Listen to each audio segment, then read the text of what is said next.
Clare Frank is the author of Burnt, a memoir of fighting fire. She served in the fire service for 30 years, was fire chief of a fire department in California near San Jose, and then went on to CAL FIRE, where she was chief of fire protection. She's going to talk about the fires that have beset Los Angeles and what it's like to fight fires of that nature, if they can actually be fought. Clare Frank, welcome to The Gist. Hey, thanks for having me, Mike. I appreciate it. So I read something that you wrote, and you said you've battled 70-mile-per-hour winds, which I can't quite fathom, but never 100. Give me a sense, and then we'll have to multiply by almost 50%. What is it like to fight a fire in 70-mile-per-hour winds? Yeah, it's a blowtorch. You can't get in front of the fire, so you're fighting. You're fighting from behind the fire. You have some flanking capabilities sometimes, but you can't catch the fire. So we use different tools. Instead of doing direct attack, we try to put the fire in a box. And in the case of the Palisades, the one end of the box at the head of the fire was the coast. Right. So it was going to burn to that. There was no other place to put a perimeter line in those kinds of winds. Did that answer the question? Yeah. Is best practice to fight the fire from the front to stop it in its path? Sure. If you've got a small fire, you want to go direct attack. It's what everyone thinks firefighters do on wildland fires. It's get the hose out, spray the water right on the flame, and you work your way around the fire, and then you cut a line around it, and it's out. But when they get this big and this complex, you use things people have heard of, like backfires, where you create a perimeter line, or you get a rock outcropping, or you find a highway and you set fire to run into the fire, so the fires put each other out. But in these kinds of winds, you can't set a fire. It's going to just go the same direction. So it's a different kind of beast in 70-mile-an-hour winds. And these are hot, dry winds. These are Santa Ana devil winds, right? These aren't cool coastal winds. They don't have any moisture in them. So it's a beast. It's just a beast. And one of the tools to fight a huge fire is aerial, but above how many miles per hour can't helicopters or airplanes operate? Yeah, so it depends on who operates the helicopters. I think I heard in LA County they ground them at 40 miles per hour. Mm-hmm. That probably needs to be fact checked, but yeah. It also depends on how, if you're talking about kind of tornado twisting winds, or if you're talking about just one direction winds. But 70 miles an hour, you're not going to have effective aerial operations, which is the other way we built the box, right? We do these great retardant drops, and then we send in ground resources. But the retardant drops, you can't hit a ridgetop when it's blowing at 100 miles an hour. Right. Even if you could get the planes up, it would, your retardant would go everywhere. So it's this exponential thing. Yeah. Once the most dangerous conditions arise, the greatest or some of the greatest tools that you have are not available to you. And it just gets, like I said, exponentially more dangerous. Correct. It's almost not even firefighting at that point as you usually practice it. Right. I mean, you gotta build the corral. And the corral has to be built at a rate that travels faster than the fire, right? So you're mobilizing all of these resources to try to figure out where you're gonna try to stop the fire, where the perimeter's gonna go. Now, I have read that the extreme warnings, there are a few criteria that have to be met. The winds, the hurricane force winds, humidity less than 10 or 15%, but also temperatures over 70 degrees. And I was looking at the temperatures when some of these fires started, and they did go above 70 degrees. And I also read it was the only time in January that they know of in the history of January that those conditions all applied. Is that your understanding as well? That is my understanding. I mean, we've seen these kinds of fires. We usually see them in late fall. October, the Camp Fire, which was in Northern California, that happened in November. But January, I mean, Yeah, this is historic in that sense. Just, it felt like, it still feels, today I was outdoors playing pickleball instead of shoveling snow. So, it's great for temperate weather, but it's something we pay for. And, on the other hand, we're not getting a snowpack. So, yeah.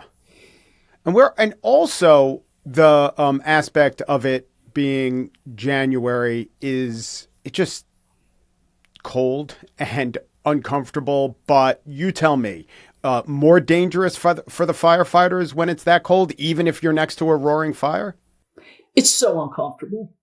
It's so uncomfortable. And I guess the danger, it doesn't really come from the cold. That makes it uncomfortable. But what the danger comes from is that these fuels have been baking month after month after month. So every month that they don't get moisture, they're dry. The fuels are the vegetation, the dead leaves. Right. Yeah. So it becomes more explosive. So in that respect, the fire behavior gets more explosive. The flames move quicker.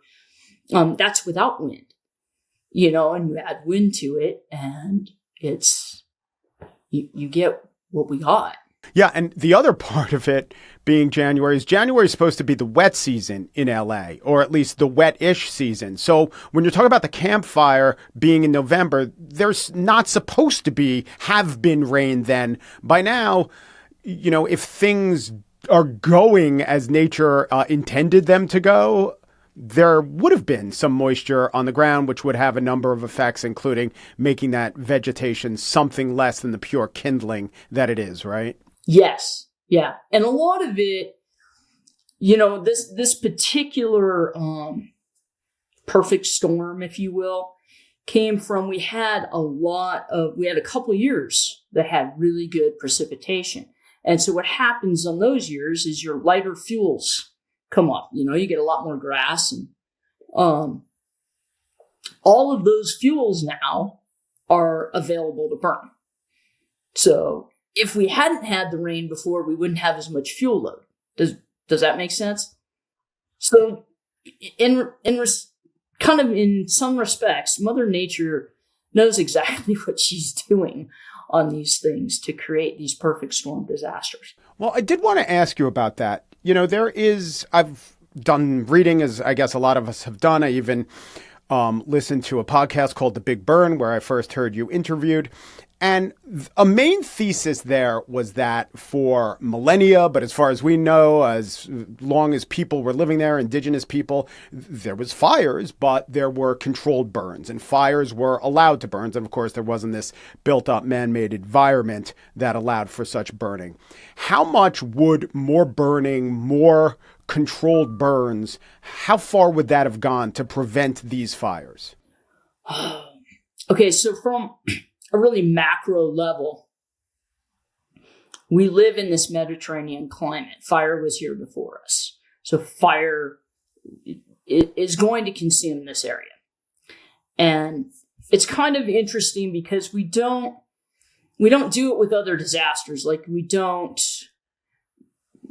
try to stop a flood. I mean, we direct the flow, but there's no flood suppression. Like, there is fire suppression. So we were actively engaged in doing something that the land wants to do. Now, when you prescribed fire, setting intentional beneficial fire to the land under prescribed conditions, that's where the word prescribed comes from. It's really like a medical prescription under, with certain, all the elements that you mentioned, like what's the relative humidity? Is it within bounds? What are the winds? Is it within bounds? So that prescribed fire is, of course, good for the land. And of course, the more low-level, low-intensity fires you have, the fewer high-intensity fires you have when they're unintentionally started. But then now you add, people living in these areas that want to burn, and that creates a whole different level of complexity, right? Because we don't want human lives at stake, and we don't want houses destroyed. So we've kind of painted ourselves in a corner a little bit as humans who want to live in these fabulous areas. And we have to decide whether it's worth it, year after year. I guess what I'm thinking is there are many different elements that cause it. There are the natural elements and there are the decisions that we've made. One is how to build, where to build. But I have also been hearing a lot about we're just not wise. We attack fire as if it's always a problem. The wisdom of the ancients would dictate that some amount of fire is necessary. I also hear things like states don't want to do it because it counts against their carbon allotments. Fine. I'm wondering, first of all, you're right, a prescribed fire, just listen to the words. It is a prescribed fire. It, by definition, it's almost circular reasoning to ask if a prescribed fire is good. My question is more, if we have all the other conditions that are bad or that work against fire safety, how much would even the greatest program of prescribed burns have made a difference? Are you talking about how much they would have made a difference specifically to like the Eaton fire and the Palisades fire? Yeah, let's talk about these recent fires. Let's say that the people who say prescribed burns are the way to go, they got their wish. There wasn't all this bureaucracy. There was many, many more prescribed burns because we understand it. Would we have averted the Eaton fire? Yeah, so I think it probably would have been more helpful with the Eaton fire. I also think that the issue here with these fires, so there's the basic, let's go basic, fire triangle. You need heat, fuel, and oxygen. When you have drought-ridden lands or not enough precipitation in the wildland, you automatically have your fuel and you automatically have your oxygen. So the thing that you're missing is the heat source. And that's not air temperature. It's an ignition. It has to be something that burns much hotter than that, right? So an ignition source. And like you said, that's either lightning or some sort of human activity. What could have helped these fires is to not have that ignition source. That's really what it comes down to, because once you have these is that feasible? Like, can you be 100% can you be spark free in a huge landscape like the LA area? No. So I'm not. No, I don't think you can. Not with how human beings live. But the astonishing statistic for me is that 80% of all wildland fires in the United States, roughly, are unintentionally caused. Right? It's just a mistake. Nobody meant to do it. So let's say we cut that in half or something. Yeah. Don't even talk about zero, because I think that's La La Land. But right. Can we cut it in half? Can we cut it? Can we get it down? We'd have maybe half these fires. I get it. Yeah. Right. This is called progress, right? Progress doesn't mean you totally take away all negative stimulus, but you just do better. Right. And is there no program for that? Or are people, I don't know, kids on a hike or a transponder exploding or an unhoused person trying to get warm? Yeah. I mean, are they pretty much allowed to do that? I have also read there are dozens of arson prosecutions a day in Southern California. Are you saying that is not a robust enough system of surveillance and enforcement? I am. Mm-hmm. So I about 10% of the wildfires are arson. And the other of fires that humans cause, the other 80% are unintentional. So the arson isn't, they're making a big deal about catching people during this time of chaos, and people who thrive on chaos are going to do stupid stuff. And so I'm not talking about the criminal element, but certainly the warming fires are a problem. But there's all kinds of, there's utility caused fires. There's kids playing with matches. There's trailer chains dragging on pavement, creating sparks. There's all kinds of things that are super preventable if you give it just a little bit more thought. And I worked for a program in CAL FIRE called the Civil Cost Recovery Program, where we took on cases where we could prove negligence. So it's not just talking about the arson. It's like, okay, did you do something that the reasonable person shouldn't have done or wouldn't have done?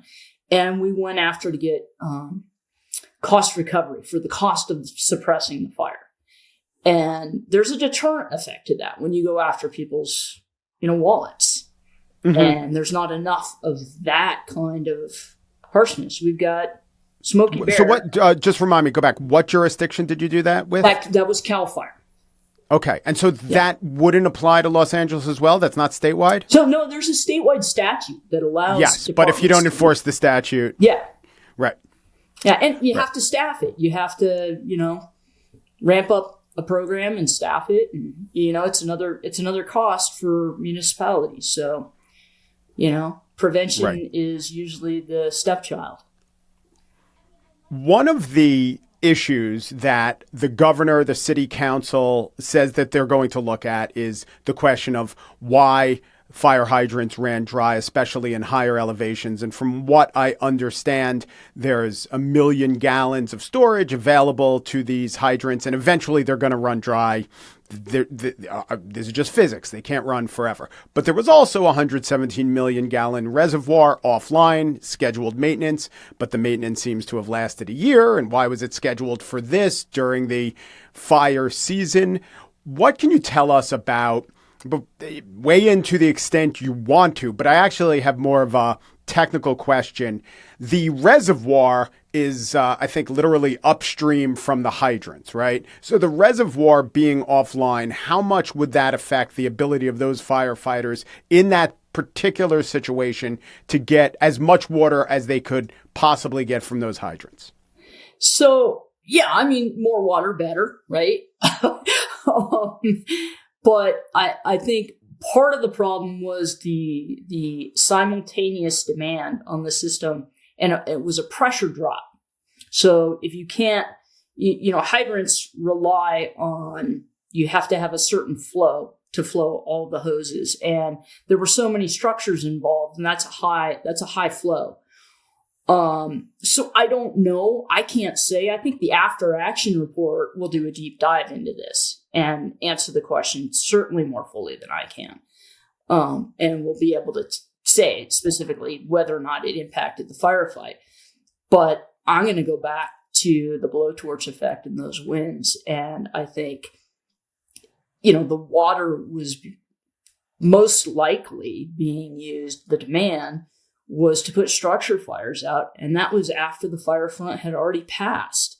So you weren't going to stop the fire front with more water is my opinion. But again, I don't have the numbers or really the facts to be able to back that up. Right. You wouldn't have stopped the fire, but afterwards, after the fire moves on and a house is burning, maybe that house, 10 houses, 30 houses. Some. That's how. But guess. Explain to me, since I don't know. You put the hose in the hydrant. The hydrant is drawing its water from where?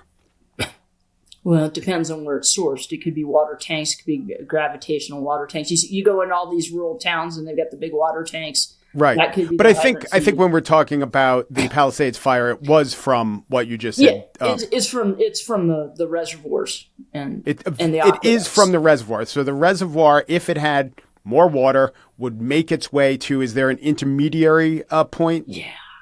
I don't know enough about how their water system works.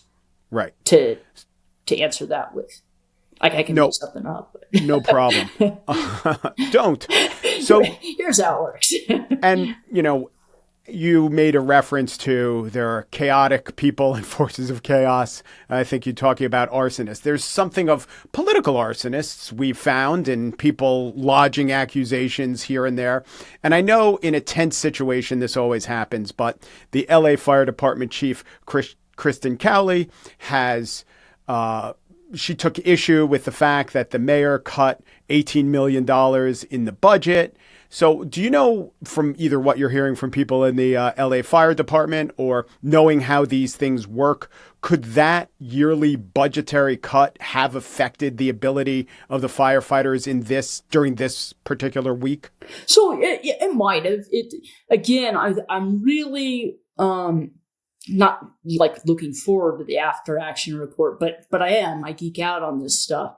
And that's a great question that I have too, with like, what are the specific cuts. There's a lot of talk about, they cut mechanics, and then you see yards full of engines that could have been available for pre-positioning or response.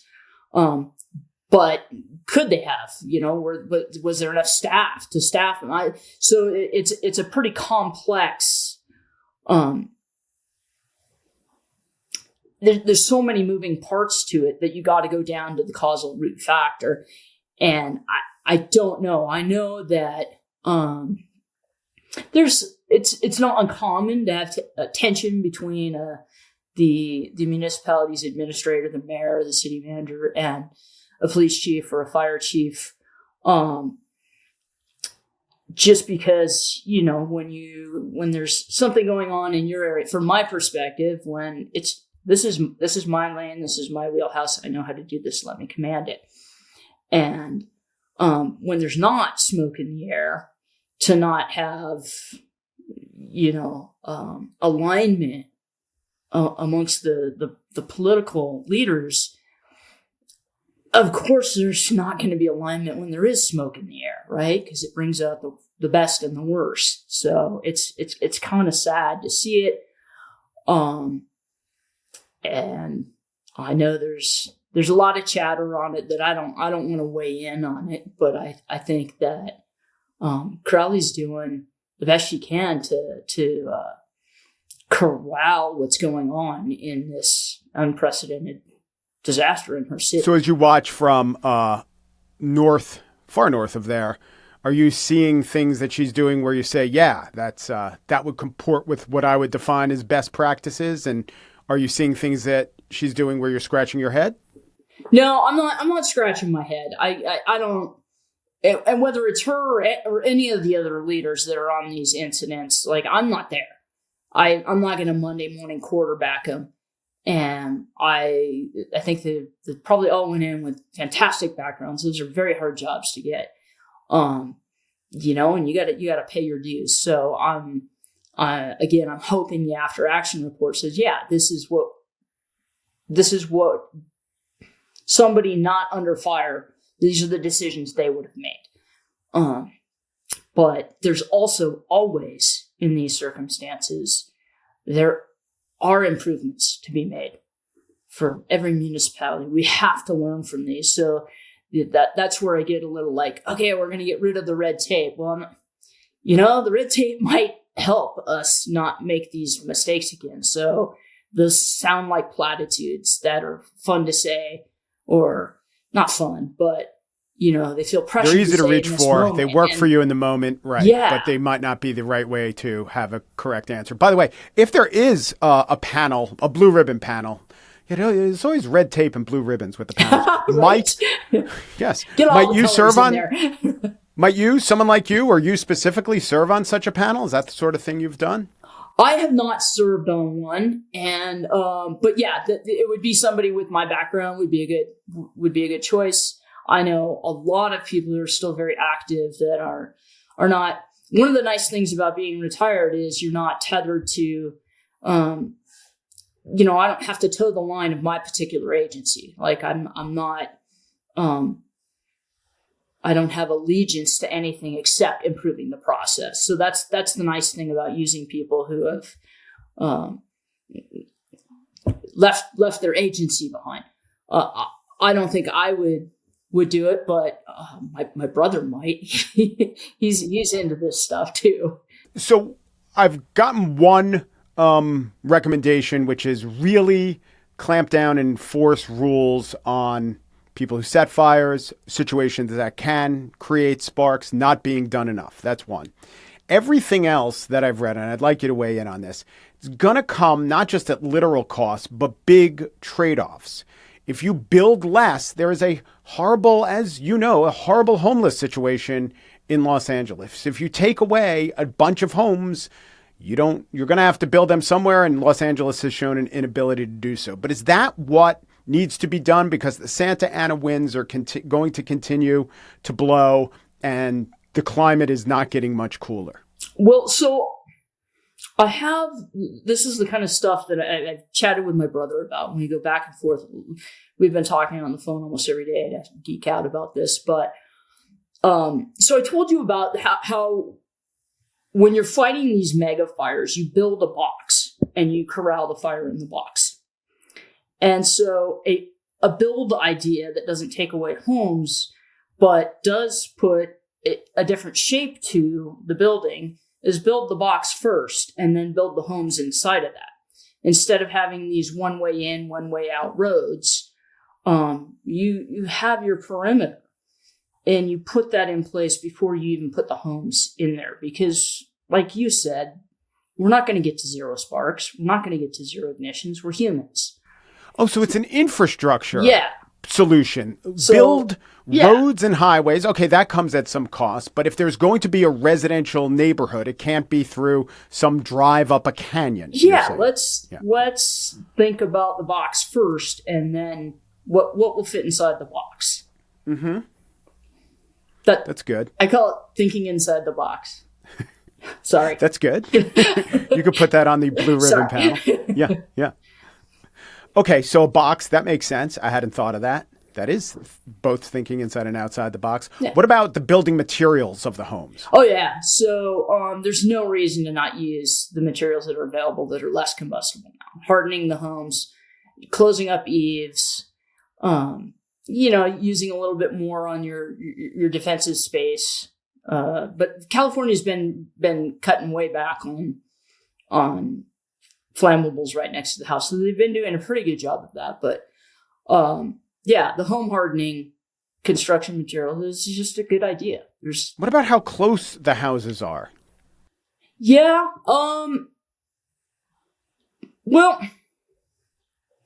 So the housing density does matter because the housing becomes fuel. But if it's, dry and dead vegetation versus a house that's been built to construction standards, I'll take the house. It's less flammable, if that makes sense. Yeah. What about cleaning up the dry, dead vegetation? Is it just, we say we could do it, but it seems kind of practically impossible. Well, and we put homeowners in the middle of vying agencies, right? So there's the state law says you have to clear your property of dead and dry vegetation. That's state law. But then you have maybe a coastal commission that says you can't touch anything because that's a habitat that's protected. So you can't comply with the state law. You have to violate one law or the other. So that's a problem. Right. But what happens after a huge calamity like this is it concentrates everyone's mind and everyone builds to not have the exact same circumstances. Right. So who knows? Maybe it will help with the next fire, but maybe it will. Yeah, some animals that rely on a habitat will suffer. Though, right, you could argue, and it would be an accurate argument, that many animals and a lot of wildlife certainly suffered because of the fires. Correct. Yeah. Yeah. And then the last thing, and I read you wrote an op-ed on this, what politicians and everyone, just human nature says, defiantly, we're going to be survivors, we're going to, and the word they always use is rebuild. And to rebuild is to show that we aren't defeated. Is there really a way, I think you're advising that we get out of that mindset to equate success or overcoming adversity with rebuilding. Is there a way to rebuild and also greatly lessen the chance of this happening again?